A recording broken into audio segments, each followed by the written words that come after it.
నమస్తే రవి సార్. నమస్తే లక్ష్మి.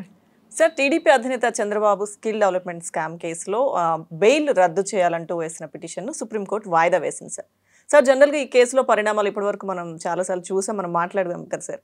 అసలు ఇటువంటి కేసుల్లో బెయిల్ రద్దు అనేది అంటే అవకాశం ఉంటుందా సార్? అంటే బెయిల్ రద్దు చేయడం అనేది కుదరకపోవచ్చు, కానీ దాని మీద చర్చ అంటూ కోర్టులో విచారణ జరిగితే అనేక విషయాలు చెప్పవచ్చు కదా అనే ఉద్దేశం రాష్ట్ర ప్రభుత్వానికి కావచ్చు. రెండవది, తరచూ ఏమవుతుంటుందంటే బెయిల్ వాళ్ళు ఇస్తే కూడా మీరు ఎందుకు అపోజ్ చేయలేదు అనేది కూడా ఒక పాయింట్ అవుతుంటుంది లీగల్గా. అందుకని చంద్రబాబు నాయుడు మీద రాష్ట్ర ప్రభుత్వం పెట్టిన అన్ని కేసుల్లో బెయిల్, యాంటిసిపేటరీ బెయిల్ అన్నింటినీ వీళ్ళు మళ్ళీ సుప్రీంకోర్టులో అపోజ్ చేస్తుంటారు. అనేక సార్లు సుప్రీంకోర్టు ఇప్పటికి ఒకటి రెండిట్లో యాంటిసిపేటరీ బెయిల్ వాళ్ళు కూడా అభ్యంతరాలు తోసిపుచ్చారు. ఇదేమో ప్రధానమైంది. దీని మీద వాళ్ళు ఇచ్చిన రోజే వేశారు. అప్పటికి నిజానికి ఇంకా తాత్కాలికమే, తర్వాత అది రెగ్యులర్ బెయిల్ కింద కూడా మారింది. సో దాన్ని కొనసాగించారు. ఇప్పుడు వాళ్ళ న్యాయవాది హరీష్ సాల్వే ఆయన రావడానికి సమయం పడుతుందని చెప్పి చంద్రబాబు తరఫు న్యాయవాదులు వాయిదా కోరారు.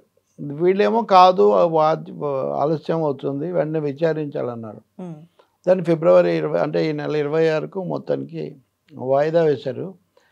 ఇక్కడ సమస్య అంటే తొందరగా దాన్ని కొట్టేయించుకునే బదులు వాయిదాలు కోరడం అన్నది కూడా అది ఎందుకు, దాంట్లో ఉన్న వ్యూహం ఏంటి, లేకపోతే అవసరం ఏంటి, ఏం ఆశిస్తున్నారు అనేది కూడా ఒక ప్రశ్న ఇక్కడ.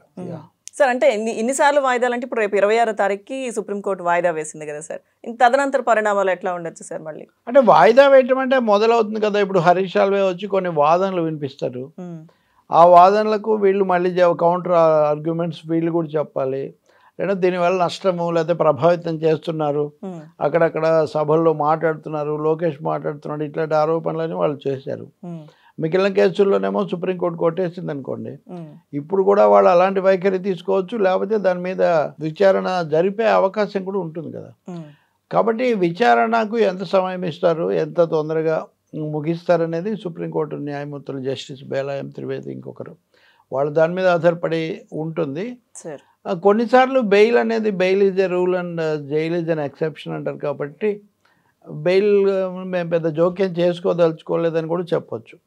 కానీ సుప్రీంకోర్టు న్యాయమూర్తులు అలా కొట్టేయదలుచుకుంటే, దాన్ని ఆమోదించి కేసు అవసరం లేదనుకుంటే ఈరోజు అయినా కానీ వాళ్ళు చేస్తుండొచ్చు. బహుశా అట్లా లేదు.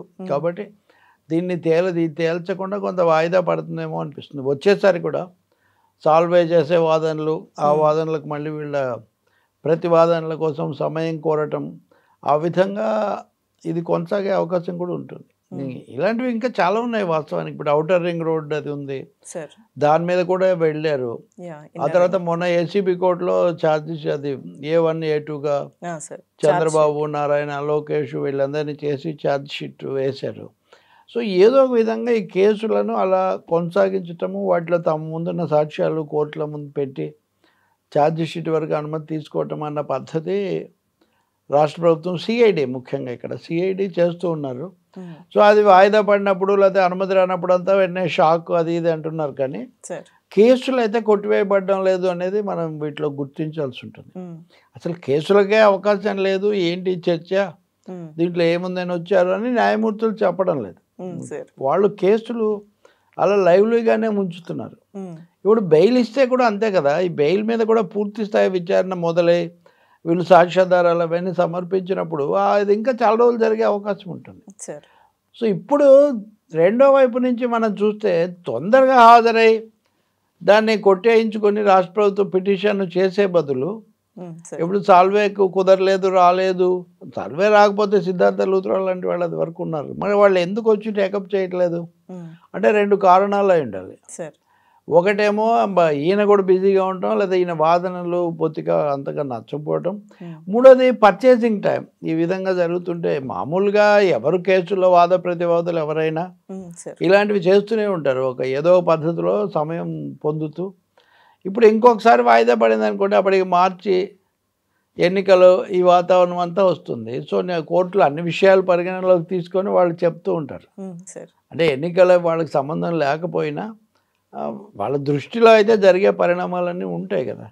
కాబట్టి ఇక్కడ కొంత పర్చేసింగ్ టైం తెలుగుదేశం పార్టీ కొంత చంద్రబాబు నాయుడు అడ్వకేట్లు కొంత సమయం తీసుకునే ప్రక్రియ వాళ్ళు అనుసరిస్తున్నారేమో అని అనిపిస్తుంది. అసలు కేసు మొదలైనప్పుడు హరీష్ సాల్వే లేడు కదా, సిద్ధార్థ లూత్రానే దాన్ని ఇనిషియేట్ చేశారు హైకోర్టులో కానీ ఏసీబీ కోర్టులో కానీ.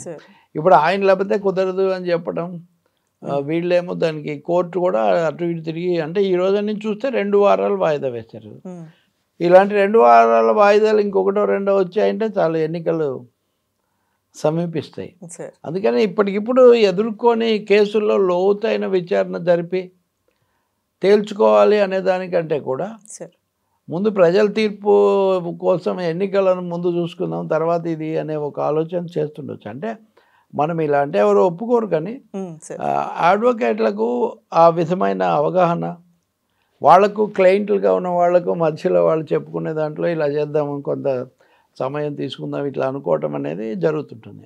ఇంకా న్యాయస్థానాలు చూస్తే కూడా న్యాయస్థానాలు న్యాయమూర్తులకు ఇతర విషయాలతో వాడికి ఏం సంబంధం లేదు, బయట రాజకీయాలు ఇవన్నీ. కానీ తెలియకుండా అచ్చంగా ఒక బుక్ రాశాడు గౌతమ్ భాటియా అని ఈ విషయాల మీద. న్యాయస్థానాలు తెలియకుండానే రాజకీయాల మీద, ఎన్నికల మీద కూడా చాలా ప్రభావం చూపిస్తుంటాయి. వాళ్ళు ఎప్పుడు ఏ అంశం టేకప్ చేస్తారు ఇదంతా. ఇప్పుడు మీరు చూడండి, న్యాయపరంగా జరగాల్సినంత చర్చ ఇప్పుడు వాటి మీద బెయిల్ అది తగ్గిన తర్వాత, స్కిల్ స్కామ్ తర్వాత వచ్చిన ఫోకస్ ఇప్పుడు తగ్గింది. కానీ మీరు ఇప్పుడు గమనిస్తే న్యాయపరంగా ఎన్ని పరిణామాలు జరుగుతున్నాయంటే, రేవంత్ రెడ్డికి సుప్రీంకోర్టు నోటీస్ ఇచ్చింది ఇప్పుడు ఓటుకు నోటు కేసులో. రేవంత్ రెడ్డికి ఇవ్వడం అంటే ఒక విధంగా దాంతోపాటు చంద్రబాబు నాయుడు, తెలుగుదేశం అప్పుడు జరిగినవన్నీ గుర్తొచ్చే పరిస్థితి. నిజంగా ఆయన దానికి హాజరవుతాడా, లేదా ఎన్నికల వరకు, ఎన్నికల్లో ఆయనకు అది నెగిటివ్, మీడియా ఎంత ఇస్తుంది అనే విషయం పక్కన పెడితే, ఇది వేసింది ఎవరు? జగదీష్ రెడ్డి, తెలంగాణ మాజీ మంత్రి, శాసనసభ్యుడు. ఆయన వేస్తే కోర్టు దాన్ని తీసుకొని నోటీస్ ఇచ్చింది. ఇంకోటి, విశాఖపట్నంలో జగన్మోహన్ రెడ్డి మీద హత్యా ప్రయత్నం చేసిన శ్రీను, అతనికి బెయిల్ ఇచ్చింది కోర్టు, హైకోర్టు. బెయిల్ ఇస్తే బెయిల్ను కేంద్ర ప్రభుత్వం అంటే ఎన్ఐఏ, నేషనల్ ఇన్వెస్టిగేటివ్ ఏజెన్సీ వ్యతిరేకించింది. రాష్ట్ర ప్రభుత్వం వ్యతిరేకించలేదు. ఎందుకు? నిజంగా రాష్ట్ర ప్రభుత్వం కదా, అది వరకు జగనే కేసు వేశారు అక్కడ. దీని మీద ఇంకా లోతుగా మీరు దర్యాప్తు చేయండి, ఇప్పటివరకు సమగ్రంగా కుట్ర కోణం ఉందా లేదా అని చూడాలని నేను అడిగాను, మీరు అది చూడలేదు. కాబట్టి ఇప్పుడు అంటే ఆయన చెప్పాడు, చెప్తే చూసారా బెయిల్ రావడానికి అడ్డం పడుతున్నారు అనే విమర్శ కూడా ఆయన మీద వచ్చింది. నిజమే, 5 ఏళ్ళ నుంచి జైల్లో ఉన్నాడు, తప్పో ఒప్పో. మొదట్లో జగన్ కూడా క్షమించానన్నాడు. కాబట్టి దీన్ని సాగదీయటం ఎందుకు, ఈయన ఎందుకు బెయిల్కి అడ్డుపడుతున్నారు, సరికాదని రాజకీయ పార్టీలు ఇవన్నీ సీనుకు బెయిల్ ఇవ్వాలి అని వాళ్ళు కూడా బలపరిచారు. వాళ్ళ తల్లిదండ్రులు కూడా నిరాదీక్ష చేశారు. ఇట్లాంటివి ఈ సమయంలో బెయిల్ వస్తుంటే కేంద్రం వ్యతిరేకించాలి. మరి కేంద్రం పూర్తిగా జగన్కు వ్యతిరేకంగా ఉంది, లేకపోతే ఇంకోటి, ఇట్లాంటి మాటలు మనం వింటున్నప్పుడు ఈ పరిస్థితి ఎందుకు వచ్చింది అంటే, కేంద్రానికి దానికి సంబంధించిన రాజకీయాలు లేవు, అవి కూడా ప్లే చేస్తుంది. చంద్రబాబు మీద కేసు కూడా మొదలైంది కేంద్రంలో కదా.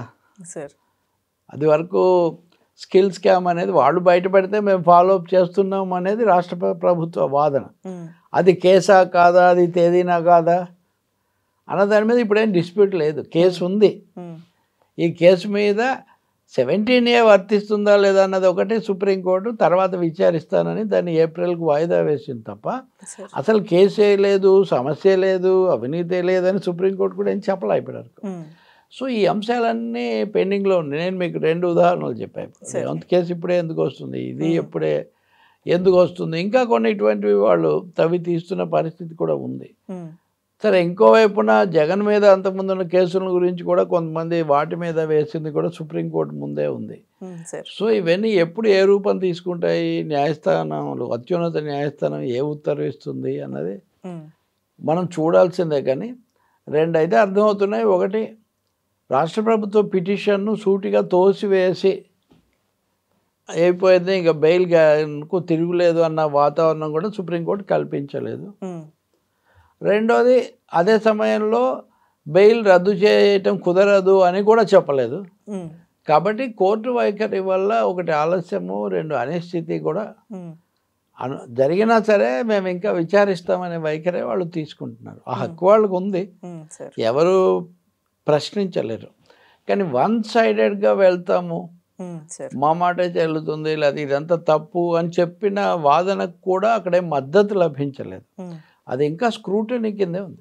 సార్ అయితే ఇప్పుడు చేస్తున్న వ్యాఖ్యలు ఏదైతే 53 రోజులు అన్యాయంగా జైల్లో పెట్టారని ఏదైతే ఇందాక మీరు ఒకసారి చెప్పారు కదా సార్, అంటే ఇటువంటి వ్యాఖ్యలు చేస్తే మళ్ళీ వీళ్ళు సిఐడి దీన్ని ప్రస్తావించే అవకాశం ఉంటుంది కదా, కేసు గురించి మాట్లాడొద్దు అన్నప్పుడు మీరు అన్నది లోకేష్ కామెంట్స్ గురించి Yeah, sir, కానీ అలాగే లోకేష్ రెడ్ బుక్లో వీళ్ళ పేర్లు రాశారని ఇట్లాంటివి ఉన్నాయి.